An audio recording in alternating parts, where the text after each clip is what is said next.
Hello ಎಲ್ರಿಗೂ welcome back to my channel Vani Pradeep Kumar. ಎಲ್ಲರೂ ಹೇಗಿದ್ದೀರಾ? ಎಲ್ಲರೂ ಸಂತೋಷವಾಗಿ ಆರೋಗ್ಯವಾಗಿದ್ದೀರಾ ಅಂತ ಅಂದ್ಕೊಳ್ತೀನಿ. ಹಾಯ್ ಹೇಳಪ್ಪ. ಹಾಯ್. ನೋಡಿ ನಮ್ಮ ಪಾಪು ಬೋರ್ಡ್ ಆದಮೇಲೆ ಯಾವ ಥರ ಕಾಣಿಸ್ತಾ ಇದ್ದಾನೆ ಅಂತ ಹೇಳ್ಬಿಟ್ಟು ತಲೆ ಕೂದಲು ತಗ್ಸಿದ್ಮೇಲೆ ಒಂಥರ ಒಂದು ಲುಕ್ಕೇ ಚೇಂಜ್ ಆಗಿಬಿಟ್ಟಿದೆ. ಸೊ ಇವತ್ತು ತುಂಬ ದಿನ ಆಯಿತು ಅಂತ ಅನಿಸುತ್ತೆ. ನೋಡಿ ಕೂದಲೇ ಬಂದುಬಿಟ್ಟಿದೆ. ನಾನು ಅಲ್ಲಿಂದ ಇಲ್ಲಿವರೆಗೂ ಬ್ಲಾಗ್ ಮಾಡಿಲ್ಲ. ಆಲ್ಮೋಸ್ಟ್ 2 ವೀಕ್ಸ್ ಹತ್ತತ್ರ ಆಯಿತು. 10 ಡೇಸ್ ಹತ್ತತ್ರ ಆಗ್ತಾ ಬಂತು. ವ್ಲಾಗ್ಸೇ ಮಾಡಿರಲಿಲ್ಲ, ಲೆಂತಿ ವ್ಲಾಗ್ಸು. ಸೊ ಹಾಗಾಗಿ ಇವತ್ತು ಮಾಡೋಣ ಅಂತ ಹೇಳ್ಬಿಟ್ಟು ಇವತ್ತು ಖುಷಿ ಸ್ಕೂಲಲ್ಲಿ ಒಂದು ಫಂಕ್ಷನ್ ಇದೆ. ಸೊ ಹಾಗಾಗಿ ಅಲ್ಲಿ ಹೋಗಿಬಿಟ್ಟು ಬರಬೇಕು. ಹಂಗಾಗಿ ಅಲ್ಲಿಗೆ ರೆಡಿಯಾಗಿದ್ದೀವಿ. ಹೋಗೋಣ ಅಪ್ಪು, ಹೋಗೋಣವಾ? ಹೋಗೋಣ. ಅಯ್ಯೋ ಸಿಕ್ಕಾಪಟ್ಟೆ ತರಲೆ ಆಗಿಬಿಟ್ಟಿದ್ದಾನೆ ನಮ್ಮ ಪಾಪು ಅಂತೂ. ಅಯ್ಯೋ ಎಷ್ಟು ತರಲೆ ಮಾಡ್ತಾನೆ ಅಂದರೆ ಕೂತಿದ್ದು ಬಂದ ಹತ್ರ ಬಿಡಲ್ಲ, ಇದ್ದಿದ್ದು ಸಾಮಾನು ಬಿಡಲ್ಲ. ಮಾತಾಡೋದನ್ನೆಲ್ಲ ನೋಡಿ ಕಲ್ತ್ಕೊತಾ ಇದ್ದಾನೆ, ಹೆಂಗೆ ಮಾತಾಡೋದು ಹೆಂಗೆ ಅಂತ. ಅಪ್ಪ ಹೇಳಮ್ಮ, ಅಪ್ಪ ಅಪ್ಪ ಹೇಳು, ಇಲ್ಲಿ ನೋಡು ಚಿನ್ನು, ಅಪ್ಪ ಇಲ್ಲಿ ನೋಡಿಲ್ಲ, ಅದು ಬೇಡ, ಅದು ಕೊಡಲ್ಲ ನಾನು. ನೋ ಅಪ್ಪ, ಪಪ್ಪ ಹೇಳ, ಪಪ್ಪ ನೋಡಿಲಿ, ಮಮ್ಮಿ ನೋಡಿಲಿ, ನೋ ಅಪ್ಪ.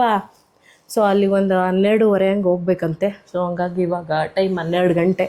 ರೆಡಿಯಾಗಿದ್ದಾಯಿತು. ಇವತ್ತು ಶುಕ್ರವಾರ, ಪೂಜೆ ಎಲ್ಲ ಮುಗಿಸಿ ಫ್ರೆಶಪ್ ಆಗಿ ಇನ್ನು ಪಾಪುನ ಎಲ್ಲ ರೆಡಿ ಮಾಡಿಸ್ಕೊಂಡು ನೋಮ್ಮ no no no no no no no no no ಹಿಂಗಿರು ನೀನು. ಹಿಂಗಿದ್ರೆ ಬೆಸ್ಟು. ಹಾಯ್ ಹೇಳು, ಹಾಯ್. ಹೈಫೈ ಕೊಡಮ್ಮ, ಹೈಫೈ ಹೈಫೈ ಹೈಫೈ. ಕೊಡು. ನೋ ಅದು ಬೇಡ, ಇಲ್ಲಿ ಹೈಫೈ ಮಾಡು, ಹೈಫೈ ಹೈಫೈ ಹೈಫೈ. ಇನ್ನು ನನ್ನ ಹಸ್ಬೆಂಡ್ ಮತ್ತೆ ಊರಿಗೆ ಹೋದರು. ಅವ್ರದ್ದು ಸೈಟ್ ವರ್ಕ್ ಇತ್ತಲ್ಲ, ಸೊ ಹಂಗಾಗಿ ಮತ್ತೆ ಊರಿಗೆ ಹೋಗಿದ್ದಾರೆ. ಹಾಗಾಗಿ ಮಕ್ಕಳು ಮತ್ತು ನಾನೇ 3 ಜನ ಮನೇಲಿ. ನೋ ಅಮ್ಮ, ನೋ ಇಲ್ಲಿ ಕೆಳಗೆ ಕೂತ್ಕೊಳ್ಳಿ, ಆಟ ಆಡ್ತಿರ್ತೀಯಾ? No no no no no no no ನಿಮಿಷ. ಸೊ ನಾವೇ 3 ಜನ. ಇನ್ನು ಸ್ವಲ್ಪ ಬೋರ್ ಕೂಡ ಆಗ್ತಾಯಿದೆ. 2 ದಿವಸದಿಂದ ಒಬ್ಬರೇ ಇರೋದಕ್ಕೆ. ಬರ್ತಾರೆ ಅಂತ ಅನಿಸುತ್ತೆ, ನಾಳೆ ಬರ್ಬೋದು. ನಾಳೆ ಸಂಜೆ ಹಂಗೆ ಅದೆಲ್ಲ ಕೆಲಸ ಮುಗಿಸ್ಕೊಂಡು ವಾಪಸ್ ಬರ್ತಾರೆ. ಸೊ ಬನ್ನಿ ನೋಡೋಣ, ಹೋಗೋಣ. ಹೆಂಗಿರುತ್ತೆ, ಏನು ಮಾಡ್ತಿದ್ದಾನೆ ಇವತ್ತು. ಯೂಶ್ವಲಿ ಅವ್ರಿಗೆ ಬೆಳಗ್ಗೆ 8:45 ಹಿಡಿದ್ಬಿಟ್ಟು 1:30 ತನಕ ಸ್ಕೂಲ್ ಇರುತ್ತೆ. ಇವಾಗ 12:45ಗೆ ಬಿಡ್ತಾ ಇದ್ದಾರೆ. ಇವತ್ತು ಫಂಕ್ಷನ್ ಇದೆ ಅಲ್ವಾ, ಸೊ ಹಂಗಾಗಿ ನಾವೊಂದು 12:15 ಹೋಗೋಣ ಅಂತ ಅಂದ್ಕೊಂಡು ರೆಡಿಯಾಗಿದ್ದೀವಿ. ಇನ್ನು ಸ್ಕೂಲ್ಗೆ ಹೋಗಿ ಅದೆಲ್ಲ ನೋಡಿಕೊಂಡು ಅಲ್ಲಿಂದ ಮನೆಗೆ ವಾಪಸ್ ಬರೋದು.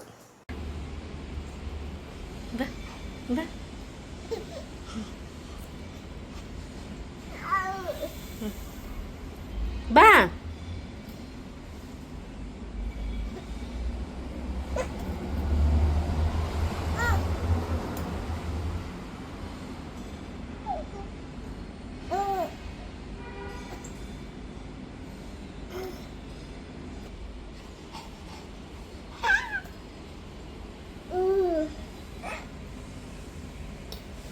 ಒಂದು 2 ನಿಮಿಷ ಟೈಮ್ ಇತ್ತು ಅಂತ ಹೇಳ್ಬಿಟ್ಟು ಪಾಪ ಫೀಡ್ ಮಾಡಿದೆ. ಹಾಗೆ ಮಲ್ಕೊಂಡೇ ಬಿಟ್ಟ. ಹಿಂಗೆ ಎತ್ಕೊಂಡು ಹೋಗೋದಷ್ಟೇನೆ. ಕೆಳಗಡೆ ಅನುಷಕ್ಕನೂ ಬರ್ತಿದ್ದಾರೆ. ಅವ್ರನ್ನು ಕೂಡ ನಾನು ಮತ್ತು ಅವರು ಇಬ್ಬರೂ ಹೊರಟಿದ್ದೀವಿ. ಸೊ ಟೈಮ್ ಆಯಿತು, ಹೋಗೋಣ. ಹಾಯ್ ಅಕ್ಕ, ರೆಡಿನಾ? ಹೋಗೋಣ ಹೋಗೋಣ. ಕೀ ಹಾಕ್ಕೊಳ್ರಿ, ಲಾಕ್ ಮಾಡ್ಕೊಳ್ರಿ.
ಇನ್ನು ಸ್ಕೂಲಿಂದ ಬಂದಿದ್ದೇನೆ, ಅಲ್ಲೇ ತಿಂಡಿ ಎಲ್ಲ ಇತ್ತು, ಹಾಗಾಗಿ ಪ್ರಸಾದ ಎಲ್ಲ ಕೊಟ್ಟಿದ್ರಲ್ವ, ಮನೆಗೆ ಬಂದು ಅದನ್ನೇ ಊಟ ಮಾಡಿಬಿಟ್ಟು ಮಲ್ಕೊಂಡ್ಬಿಟ್ಟಿದ್ದೀವಿ. ಎಚ್ಚರನೇ ಇಲ್ಲ, ಹಂಗೆ ಮಲ್ಗೋಗ್ಬಿಟ್ಟಿದ್ದೀವಿ.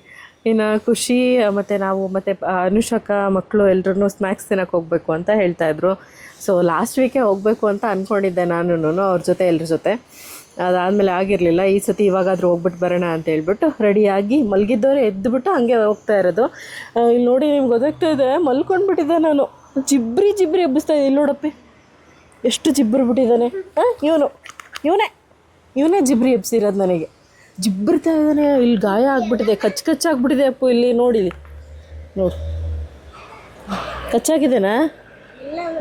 ಹಂಗಾಗ್ಬಿಟ್ಟಿದೆ. ಇವಾಗ ವರ್ಷಿಣಿ ವಿಡಿಯೋ ತೆಗಿತಾ ಇದ್ದಾಳೆ. ಸೊ ಕರಿತಾ ಇದ್ದಾರಾ? ಹಾಯ್, ಬಂದ್ವಿ. ನಡಿ ಹೋಗೋಣ. ಹಾಯ್, ನಡಿ ಹೋಗೋಣ. ಹೊರಟಿದ್ದಾರೆ, ಹೋಗೋಣ ನಡ್ರಿ.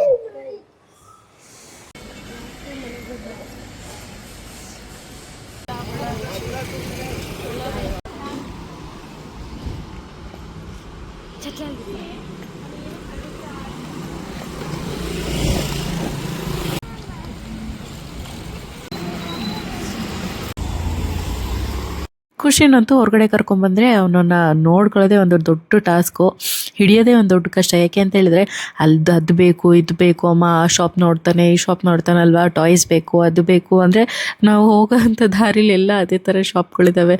ಬುಕ್ ಸ್ಟೋರು, ಟಾಯ್ ಶಾಪು ಇದೇ ಥರ ಜಾಸ್ತಿ ಇರೋದ್ರಿಂದ ಅವ್ನು ಏನು ಅದು ಕೊಡಿಸಿ ಇದು ಕೊಡಿಸಿ ಅಂತ ಕೇಳ್ತಾ ಇರ್ತಾನೆ. ಯೂಶ್ವಲಿ ಇಲ್ಲಿ ತುಂಬ ಚೆನ್ನಾಗಿ ಸ್ನ್ಯಾಕ್ಸ್ ಮಾಡ್ತಾರೆ ಗೊತ್ತಾ, ಗೋಬಿ ಆಗಿರ್ಬೋದು, ನೂಡಲ್ಸ್ ತುಂಬ ಚೆನ್ನಾಗಿ ಮಾಡ್ತಾರೆ. ಯಾವಾಗಲೂ ಅಲ್ಲ, ಸಮ್ಟೈಮ್ಸ್ ಯಾವಾಗಲಾದರೂ ಅನುಷಕ ಜೊತೆ 1-2 ಸಲ ಬಂದಿದ್ದೀವಿ. ಸೊ ನನ್ನ ಹಸ್ಬೆಂಡ್ ಇದ್ದರೆ ಅವರೇನೋ ಈ ಥರ ಆಚೆ ತುಂಬ ಕಡಿಮೆ ಕರ್ಕೊಂಡು ಬರೋದು. ಇಫ್ ಇನ್ ಕೇಸ್ ಯಾವಾಗಾದರೂ ಬಂದರೆ ನಾವು ಇಲ್ಲಿಗೆ ಬರ್ತೀವಿ. ಅಫ್ಕೋರ್ಸ್ ತುಂಬ ಚೆನ್ನಾಗಿರುತ್ತೆ ಇಲ್ಲಿ ಸಮ್ಟೈಮ್ಸ್ ತಿನ್ನೋದಕ್ಕೆಲ್ಲನೂ ಹೊರಗಡೆ ಸ್ನ್ಯಾಕ್ಸು. ಏನು ವಾಣಿ ಡಯಟ್ ಅಂತೀರಾ, ಎಲ್ಲ ತಿಂತಿದ್ದೀರಾ ಅಂತ ಕೇಳ್ತಿದ್ದೀರಾ ಅಂತ ಅಂದ್ಕೊಂಡ್ರೆ, ಸಮ್ಟೈಮ್ಸ್ ಯಾವಾಗಾದರೂ ಓಕೆ ಅಲ್ವಾ, ನಡೆಯುತ್ತೆ. ನಾನು ಇವಾಗ ಆಲ್ಮೋಸ್ಟ್ ಒಂದು 3 months ಏನೋ ಕಂಟಿನ್ಯೂಸಾಗಿ ಕರೆಕ್ಟಾಗಿ ಡಯಟ್ ಮಾಡಿದೆ. ಅದಾದಮೇಲೆ ಮಾಡೋಕ್ಕಾಗಿಲ್ಲ, ಇದು ಕೆಲಸ, ಊರಲ್ಲಿ ಕೆಲಸ, ಅಲ್ಲಿಗೆ ಹೋಗಿದ್ದು ಇಲ್ಲಿಗೆ ಬಂದಿದ್ದು, ಅಂದರೆ ಫುಡ್ಡಲ್ಲೆಲ್ಲ ಚೆನ್ನಾಗೇ ಕರೆಕ್ಟಾಗೆ ತೊಗೋತಾ ಇದ್ದೀನಿ. ಬಟ್ ಆದ್ರೂ ಮುಂಚೆ ಫಾಲೋ ಮಾಡೋದಕ್ಕಾಗ್ತಾಯಿಲ್ಲ. ಬಿಕಾಸ್ ಬ್ಯುಸಿ ಶೆಡ್ಯೂಲ್ಸ್ ಇರೋದ್ರಿಂದ ಅಷ್ಟು ಹೆಚ್ಚಾಗಿ ಆಗ್ತಾಯಿಲ್ಲ. ಸೊ ಇನ್ನು ಮುಂದೆ ಕಂಟಿನ್ಯೂ ಮಾಡಬೇಕು ಅಂತಲೂ ಅಂದ್ಕೊಂಡಿದ್ದೀನಿ. ಸೊ ನಾಳೆಯಿಂದ ಮಾಡೋಣ ಅಂತ ಪೋಸ್ಟ್ಪೋನ್ ಆಗ್ತಾನೆ ಇದೆ. ಸ್ಟ್ರಿಕ್ಟಾಗಿ ಡಯಟ್ನ ಮತ್ತು ಫಾಲೋ ಮಾಡಬೇಕು. ನನಗೆ ಅನ್ನಿಸ್ತಾ ಇದೆ ನಾನು ಸ್ವಲ್ಪ ಡಿಹೈಡ್ರೇಟ್ ಆಗಿದ್ದೀನಿ ಅಂತ ಹೇಳ್ಬಿಟ್ಟು. ಇನ್ನು ಖುಷಿ ಕುಲ್ಫಿ ತೊಗೊಂಡ. ಅದಾದಮೇಲೆ ಅವ್ರು ಪೈನಾಪಲ್ ಜ್ಯೂಸ್ ತೊಗೊಂಡ್ರು ಹುಡುಗರು. ನಾನು ಮತ್ತೆ ಒಂದು ಕೋಲ್ಡ್ ಕಾಫಿ ತೊಗೊಂಡೆ. ಟ್ರೈ ಮಾಡಿದ್ದು ನಾನು ಫಸ್ಟ್ ಟೈಮು. ಚೆನ್ನಾಗಂತ ಅನ್ನಿಸ್ತು. ವಿತ್ ಚಾಕ್ಲೇಟ್ ಹೇಳಿದ್ದೆ. ನನಗೇನೋ ತುಂಬ ಇಷ್ಟ ಆಯಿತು ಅಂತಲೂ ಅನ್ನಿಸ್ತು. ಈ ಥರ ಸ್ವೀಟ್ಸ್ ಇದ್ದರೆ ಇತ್ತೀಚೆಗಂತೂ ಏನೋ ಅಂದರೆ ಡಯಟ್ ಮಾಡ್ತೀನಿ ಅನ್ನುವಾಗ ನನಗೆ ಸಿಕ್ಕಾಪಟ್ಟೆ ಕ್ರೇವಿಂಗ್ಸ್ ಆಗ್ತಾ ಇರುತ್ತೆ. ಅದು ಏನೋ ಅಂತಲೇ ಗೊತ್ತಿಲ್ಲ. ನಿಮಗೂ ಇದೇ ಥರ ಆಗತ್ತಾ ಅಂತ ಕಾಮೆಂಟ್ ಮಾಡಿ ತಿಳಿಸಿ. ಇನ್ನು ನಮ್ಮನೆ 2nd ಫ್ಲೋರಲ್ಲಿ ಇರೋದಲ್ವಾ, ಹಾಗಾಗಿ ಅನುಷಕ್ಕ ಮನೇಲಿ ಸ್ವಲ್ಪ ಹೊತ್ತು ಕೂತಿದ್ದು, ಅದಾದಮೇಲೆ ಹತ್ಕೊಂಡು ಮನೆಗೆ ವಾಪಸ್ ಬರ್ತೀವಿ. ಆ್ಯಕ್ಚುಲಿ ಸ್ನ್ಯಾಕ್ಸ್ ಎಲ್ಲ ಮುಗಿಸ್ಕೊಂಡು ಬಂದಮೇಲೆ ಇನ್ನೇನು ಟೈಮ್ ಆಯ್ತಲ್ವಾ, ಅಡುಗೆ ಕೂಡ ಪ್ರಿಪೇರ್ ಮಾಡಬೇಕು. ಅಲ್ಲಿ ಸ್ವಲ್ಪ ಸ್ನ್ಯಾಕ್ಸ್ ಎಲ್ಲ ತಿಂದಿದ್ದಾಯಿತು. ಖುಷಿ ಜ್ಯೂಸ್ ಬೇಕು ಅಂತ ಹೇಳ್ದ. ಜ್ಯೂಸ್ ಬದಲಾಗಿ ಅಲ್ಲಿ ಏನಪ್ಪ ಅದು ಐಸ್ ಕ್ರೀಮ್, ಹೌದು ಏನದು ಕುಲ್ಫಿ ನೋಡ್ದೆ. ಅಮ್ಮ ನನಗೆ ಮ್ಯಾಂಗೋ ಕುಲ್ಫಿ ಬೇಕು ಅಂತ ಹೇಳ್ದೆ. ಹಂಗಾಗಿ ಅವ್ನು ಕುಲ್ಫಿ ತಿಂದ. ಇನ್ನು ಟೈಮ್ ಬೇರೆ ಆಗ್ತಾವಂತಲ್ವ, ಬಂದು ಮಗುನ ಮಲಗಿಸ್ಬಿಟ್ಟು ಇವಾಗ ಸಿಂಪಲ್ ಆಗಾದರೂ ಸರಿ. ಅಂದರೆ ಖುಷಿ ಇವಾಗ ಊಟ ಮಾಡಿ ಮಲಗದೆ ಹೋದರೆ ಸಮ್ಟೈಮ್ಸ್ ರಾತ್ರಿ ಯಾವಾಗಾದರೂ ಎದ್ಬಿಟ್ಟು ನನಗೆ ಹಸ್ವಾಗಿದೆ ಅಮ್ಮ ಏನಾದರೂ ಮಾಡಿಕೊಡು ಅಂತ ಕೇಳ್ತಾನೆ. ನಿನ್ನೆ ಹಾಗೆ ಆಯಿತು. ರಾತ್ರಿ 12 ಗಂಟೆಗೆ ಅವಲಕ್ಕಿ ಮಾಡಿಸ್ಕೊಂಡು ತಿಂದಿದ್ದಾನೆ. ಅಂದರೆ 7 ಗಂಟೆಗೆ ಮಲ್ಕೊಂಡ್ಬಿಟ್ಟ. 6:30 ಆಗಿತ್ತೇನೋ ಅಷ್ಟೊತ್ತಿಗೆ ಮಲ್ಕೊಂಡ್ಬಿಟ್ಟ. ಅದಾದಮೇಲೆ ಹಸ್ವಾಗಿದೆ ಏನಾದರೂ ಮಾಡಿಕೊಡು ಅಂತ ಅಂದ. ಸರಿ, ನಂಗೆ ನಿದ್ದೆ ಅಷ್ಟೊತ್ತಲ್ಲೇ ಎದ್ಬಿಟ್ಟು ಬಂದು ಅವನಿಗೆ ಅವಲಕ್ಕಿನ ಮಾಡಿಕೊಟ್ಟೆ. ಸೊ ಹಂಗಾಗಿ ಇವಾಗ ಹಂಗೆ ಆಗೋದು ಬೇಡ, ಸ್ವಲ್ಪ ಲೇಟಾದರೂ ಪರವಾಗಿಲ್ಲ. ಅವನಿಗೆ ಅಡುಗೆಗೆಲ್ಲ ಮಾಡಿಬಿಟ್ಟು ಊಟ ಮಾಡಿಸಿ ಮಲಗಿಸ್ಬಿಡೋಣ ಅಂತ ಹೇಳ್ಬಿಟ್ಟು ಸಿಂಪಲ್ ಮತ್ತು ಕ್ವಿಕ್ಕಾಗಿ ಆಗತ್ತೀರ ಸಾಂಬಾರು ರೈಸ್ ಮಾಡ್ತಾಯಿದ್ದೀನಿ. ಈಗ ರೈಸ್ ಬೇರೆ ಸಾಂಬಾರು ಬೇರೆ ಮಾಡೋ ಹಂಗಿಲ್ಲ. ಯಾಕೆಂದರೆ ನನ್ನ ಹಸ್ಬೆಂಡ್ ಇದ್ದರೆ ಅಡುಗೆ ಎಲ್ಲ ಖರ್ಚಾಗತ್ತೆ ಸ್ವಲ್ಪ. ನಾನು ಮತ್ತು ಅವರು ಮಕ್ಕಳು ಅಂತ ಹೇಳಿದ್ರೆ ಹಂಗಾಗಿ ಉಳ್ಕೊಂಡ್ಬಿಡುತ್ತೆ ಎಲ್ಲ ಅಡುಗೆ. ಸೊ ಹಂಗಾಗಿ ಸಿಂಪಲ್ ಮತ್ತು ಈಗ ಒಂದು ಹೊತ್ತಿಗಲ್ವಾ ಮಾಡ್ತಾಯಿದ್ದೀನಿ. ಬನ್ನಿ ಯಾವ ರೀತಿ ಮಾಡೋದು ಅಂತ ನೋಡೋಣ. ನಾನು ಯೂಶ್ವಲಿ ಯಾವಾಗ್ಲೂ ನಾನು ಮತ್ತು ಖುಷಿ ಇಬ್ಬರೇ ಇರ್ತೀವಿ ಅಂತ ಅನ್ನುವಾಗ ಈ ಥರ ಸಾಂಬಾರ್ ರೈಸ್ ಮಾಡ್ಕೊಂಡ್ಬಿಡ್ತೀವಿ. ಇನ್ ಕೇಸ್ ಪಾಪುನು ಊಟ ಮಾಡ್ತಾನೆ ಅನ್ನೋ ಟೈಮಲ್ಲಿ ಕಿಚಡಿ ಥರ ಮಾಡ್ಕೊಂಡ್ಬಿಡ್ತೀವಿ ಹೆಸರುಬೇಳೆ ಹಾಕ್ಬಿಟ್ಟು. ನನಗೇನೋ ಹೆಸರುಬೇಳೆ ಟೇಸ್ಟ್ ತುಂಬ ಇಷ್ಟ ಆಗುತ್ತೆ. ಹೆಸರುಬೇಳೆ ಪಾಯಸ ಆಗಿರ್ಬೋದು, ಹೆಸರುಬೇಳೆದು ಕಿಚಡಿ ಆಗಿರ್ಬೋದು ಎಲ್ಲ ತುಂಬ ಇಷ್ಟ ಆಗುತ್ತೆ. ಬಟ್ ನಾನು ಇದಕ್ಕೆ ತೊಗರಿಬೇಳೆ ಹಾಕಬೇಕು ಅಂತ ಅನ್ನಿಸ್ತು ಟೇಸ್ಟ್ ನೋಡಿದ್ಮೇಲೆ. ನೀವು ಬೇಕಾದರೆ ತೊಗರಿಬೇಳೆನೇ ಯೂಸ್ ಮಾಡಿ, ಚೆನ್ನಾಗಿರುತ್ತೆ. ಒಂಥರ ಸಾಂಬಾರ್ ರೈಸ್ ಅಂತ ಹೇಳಿದ್ರೆ ಒಂಥರ ಬಿಸಿಬೇಳೆ ಥರನೂ ಆಗುತ್ತೆ, ಸಾಂಬಾರ್ ರೈಸ್ ಥರನೂ ಆಗುತ್ತೆ, ತುಂಬ ಚೆನ್ನಾಗಿರುತ್ತೆ. ಇದನ್ನು ಮಾಡ್ಕೊಡೋದಕ್ಕೆ ಮೊದಲು ಒಂದು ಕುಕ್ಕರ್ನ ಬಿಸಿಗಿಟ್ಕೊಂಡಿದ್ದೀನಿ. ಅದಕ್ಕೆ ಎಣ್ಣೆ, ಸ್ವಲ್ಪ ಸಾಸಿವೆ ಮತ್ತು ಜೀರಿಗೆ, ಕರಿಬೇವು, ಒಣಮೆಣಸಿನ್ಕಾಯಿ ಮತ್ತು ಹಸಿರು ಮೆಣಸಿನ್ಕಾಯಿ ಮತ್ತು ಹಿಂಗು, ಸ್ವಲ್ಪ ಹಿಂಗು ಮತ್ತು ಬೆಳ್ಳುಳ್ಳಿ ಇಷ್ಟನ್ನು ಸೇರಿಸಿ ಚೆನ್ನಾಗಿ ಹುರ್ಕೋಬೇಕು. ಅಂದರೆ ಹಿಂಗೆ ಘಮ ಬರಬೇಕು. ಅದಾದಮೇಲೆ ಸ್ವಲ್ಪ ಬೆಳ್ಳುಳ್ಳಿ ಎಲ್ಲ ಚೆನ್ನಾಗಿ ಘಮ ಬರಬೇಕು. ಅದಾದಮೇಲೆ ಕಟ್ ಮಾಡಿ ಇಟ್ಕೊಂಡಿರೋವಂಥ ಈರುಳ್ಳಿ, ಟೊಮ್ಯಾಟೊ, ಸಾಂಬಾರು ಈರುಳ್ಳಿ ಇದ್ದರೆ ಅದನ್ನೇ ಹಾಕ್ಕೊಳ್ಳಿ, ತುಂಬ ಚೆನ್ನಾಗಿರುತ್ತೆ ಟೇಸ್ಟು. ಇದಿಷ್ಟನ್ನು ಚೆನ್ನಾಗಿ ಈರುಳ್ಳಿ ಮತ್ತು ಟೊಮ್ಯಾಟೊ ಇದೆಲ್ಲ ಅದೆರಡು ಸಾಫ್ಟ್ ಆಗಬೇಕು.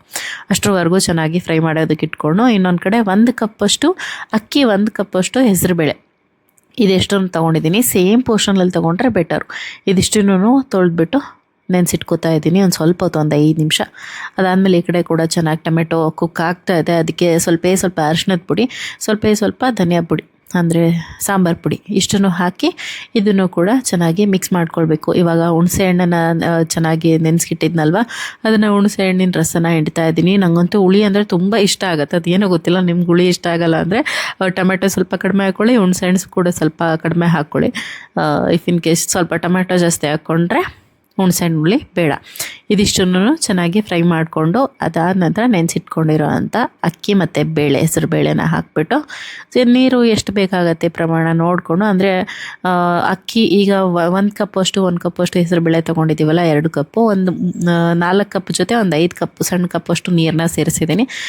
ಕೊನೆಯಲ್ಲಿ ಸ್ವಲ್ಪ ಉಪ್ಪು, ಕಲ್ಲುಪ್ಪನ್ನ ಸೇರಿಸಿ ಕುಕ್ಕರ್ ಲಿಡ್ಡನ್ನ ಕ್ಲೋಸ್ ಮಾಡಿ ಒಂದು 3ರಿಂದ 4 ವಿಷಲ್ ಕುಕ್ ಮಾಡ್ಕೊಳ್ಳೋದು. ನಾನು ಹೇಳಿದ್ನಲ್ವ, ಹೆಸರು ಬೇಳೆಗಿಂತ ತೊಗರಿಬೇಳೆನೇ ಸೇರಿಸಿದ್ರೆ ಬೆಟರ್ ಅಂತ ನನಗೆ ಟೇಸ್ಟ್ ಮಾಡಿದ್ಮೇಲೆ ಅನ್ನಿಸ್ತು.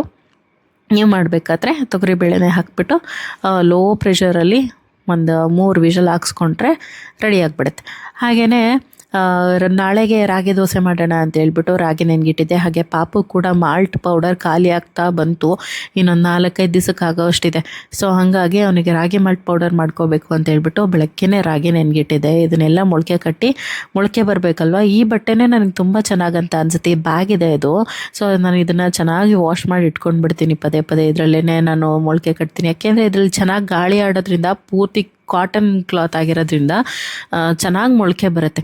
ಸೊ ಹಂಗಾಗಿ ನೋಡ್ತಿರ್ಬೋದು ಇದು ಹೆಂಗಾಗಿದೆ ಬಟ್ಟೆ ಅಂತ. ಯಾಕೆಂದರೆ ನಾನು ಸುಮಾರು ಸತಿ ಪಾಪುಗೆ ಯಾವಾಗ ಮಾಡಿದ್ರೂ ಇದೇ ಬಟ್ಟೆಯಲ್ಲೇ ಮೊಳಕೆ ಕಟ್ಟಿರ್ತೀನಿ. ಒಂದು 2ರಿಂದ 3 ದಿವಸನಾದರೂ ಚೆನ್ನಾಗಿ ಮೊಳಕೆ ಬರಬೇಕು. ಅಟ್ಲೀಸ್ಟ್ 2 ದಿನ ಆದರೆ ಮೊಳಕೆ ಬರುತ್ತೆ. ಇದರಲ್ಲಿ ಸ್ವಲ್ಪ ಗಾಳಿ ಚೆನ್ನಾಗಿ ಆಡೋದ್ರಿಂದ ನಾನು ಇದೇ ಬಟ್ಟೆಯಲ್ಲೇ ಕಟ್ಟಿಡ್ತೀನಿ. ಇವಾಗ ನೋಡ್ತಿದ್ರಲ್ಲ, ನೀರನ್ನೆಲ್ಲ ತೆಗೆದ್ಬಿಟ್ಟು ನಾನು ಇದನ್ನು ಅದೇ ಪಾತ್ರೆಯಲ್ಲಿ ಕೆಳಗಡೆ ಒಂದು ಚಿಕ್ಕದೊಂದು ಬಟ್ಲು ಇಟ್ಟಿದ್ದೀನಿ. ಯಾಕೆಂದರೆ ನೀರು ಕೆಳಗಡೆ ಇದ್ದು ಬಿಟ್ಟರೆ ಸುಮ್ಮನೆ ನೀರು ಪ್ರಾಬ್ಲಮ್ ಆಗಿಬಿಡುತ್ತೆ. ಚಿಕ್ಕ ಬಟ್ಲಿಟ್ಟು ಅದಾದಮೇಲೆ ಅದ್ರ ಮೇಲೆ ರಾಗಿನ ಎತ್ತಿಡ್ತಾ ಇದ್ದೀನಿ. ಇನ್ನು ದೋಸೆಗೆ, ರಾಗಿ ದೋಸೆಗೆಲ್ಲ ರುಬ್ಬಿಟ್ಬಿಟ್ರೆ ಬೆಳಗ್ಗೆಗೆ ಚೆನ್ನಾಗಿ ಫರ್ಮೆಂಟ್ ಆಗುತ್ತೆ. ಹಂಗೆ ಮುಂಚೆ ಖಾಲಿ ಹಂಗೆ ಬೆಳಗ್ಗೆ ರುಬ್ಬಿ ಮಾಡಿಬಿಡ್ತಾ ಇದ್ದೆ. ಬಟ್ ಫರ್ಮೆಂಟ್ ಆಗಿದ್ರೆ ತುಂಬ ಕ್ರಿಸ್ಪಿಯಾಗಿ ಇನ್ನೂ ತುಂಬ ಚೆನ್ನಾಗಿ ಬರುತ್ತೆ. ಉಬ್ಬು ಬೇಕದಲ್ವ ದೋಸೆ, ಫರ್ಮೆಂಟ್ ಆದ್ರೇ ಒಳ್ಳೆಯದು, ಆರೋಗ್ಯಕ್ಕೂ ಒಳ್ಳೆಯದು, ಟೇಸ್ಟ್ ಕೂಡ ತುಂಬ ಚೆನ್ನಾಗಿರುತ್ತೆ. ಇನ್ನು ದೋಸೆ ಹಿಟ್ಟಿನೇನಿತ್ತಲ್ವ ಅಷ್ಟನ್ನೆಲ್ಲ ಎತ್ತಿಟ್ಟೆ. ಅದಾದಮೇಲೆ ಖುಷಿ ನೋಡಿ ಬೆಳಗ್ಗೆ ಬೀಟ್ರೋಟ್ ಪಲ್ಯ, ಅಂದರೆ ರಾಗಿ ದೋಸೆ ಜೊತೆ ಬೀಟ್ರೋಟ್ ಪಲ್ಯ ಮಾಡಬೇಕು ಅಂತೇಳ್ಬಿಟ್ಟು ಬೀಟ್ರೋಟ್ ತುರಿದಾದ್ರೂ ಇಟ್ಟರಾಯ್ತು, ಬೆಳಗ್ಗೆ ಬೇಗ ಈಸಿ ಆಗುತ್ತೆ ಅಂತೇಳ್ಬಿಟ್ಟು ತೆಗೆದಿಟ್ಕೊಂಡೆ. ನಾನು ತೆಗಿತೀನಮ್ಮ ಸಿಪ್ಪೆ ಅಂತ ಹೇಳ್ಬಿಟ್ಟು ಅವನೇ ತೆಗಿತಾ ಕೂತಿದ್ದಾನೆ. ಅವ್ನಿಗೆ ಈ ಥರ ಏನಾದರೂ ಕೆಲಸ ಕೊಟ್ಬಿಟ್ರೆ ನನಗೆ ತಲೆನೋವೇ ಇಲ್ಲ, ಆರಾಮಾಗಿ ಏನಾದರೂ ಒಂದು ಕೆಲಸ ಮಾಡ್ಕೊ ಕೂತ್ಕೊಂಡ್ಬಿಡ್ತಾನೆ. ಸರಿ ಬಿಡು, ಆಗಲಿ ಬೆಳಗ್ಗೆ ನನಗೂ ಹೆಲ್ಪ್ ಆಗುತ್ತೆ ಅಂತೇಳ್ಬಿಟ್ಟು ಅವ್ನಿಗೆ ಮಾಡಪ್ಪ ಅಂತೇಳ್ಬಿಟ್ಟು ಕೊಟ್ಟೆ. ಈ ಕಡೆ ರೈಸ್ ಮತ್ತು ಬೇಳೆ ಎಲ್ಲ ಚೆನ್ನಾಗಿ, ಸಾಂಬಾರು ರೈಸ್ ಎಲ್ಲ ಚೆನ್ನಾಗಿ ಕುಕ್ ಆಗಿದೆ. ಇನ್ನು ತಟ್ಟೆಗೆ ಸರ್ವ್ ಮಾಡ್ಕೊಳ್ಳೋದಷ್ಟೇನೆ. ಅದ್ರ ಜೊತೆ ಹಪ್ಪಳ ಅಥವಾ ಸಂಡಿಗೆ ನಿಮ್ಗೆ ಏನು ಇಷ್ಟ ಆಗುತ್ತೋ ಅದು ತೊಗೋಬೋದು. ನಾನು ಇಲ್ಲಿ ಪಿಕಲ್ ಮಾತ್ರ ತೊಗೋತಾ ಇದ್ದೀನಿ. ನಮ್ಮ ಖುಷಿಗಿದೆ ಅಂದರೆ ತುಂಬ ಇಷ್ಟ ಅಲ್ವಾ ಖುಷಿ? ತಿನ್ನು ಬೇಗ. ನಾನು ತಿನ್ನಿಸ್ಬೇಕಾ?